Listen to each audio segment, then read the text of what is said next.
जय जगन्नाथ। विगत अध्याय आम आलोचना करते नारी माने महिला माने कहीं मुंडरे ओढ़ना दियंती।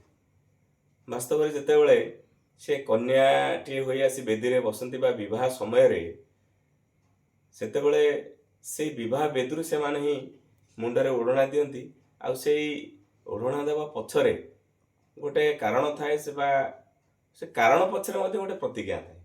वास्तव में से प्रतिज्ञाटा कौन ना देवतांकु दश दिगपालंकु एवं ब्राह्मणंकु सेठी साक्षी रखी एवं जो होमाग्नि अछंती अग्नि देवतांकु मध्ये से साक्षी रखी मुंडरे ओढ़ना देई प्रतिज्ञा करती जे मु जो घर को जाउची जहा घर को जाउची बा मो जो सासु घर को जाउची से सासु घरर समस्त सुख दुख कथा एई ओढ़ना भितरे मु चापी सिना रखिबी किंतु बाहर को केबे छाड़ीबे नाही यह ही थाए से प्रतिज्ञा। किंतु आजिकाली कौन करा जाउची समस्ते जानिचंती। किंतु आउ गुटिए कथा मु कहूची जेउ नारींकर मुंडरू केबे ओढ़ना खसे नाही अज्ञातरे कौन हेई थाई पारे किंतु ज्ञातरे जदि तांको मुंडरू ओढ़ना न खसिला बा से खसाई दियंते नाही तबे जानिबे जे तांकर शेष समय रे से सधवा हेइकरि जिवे।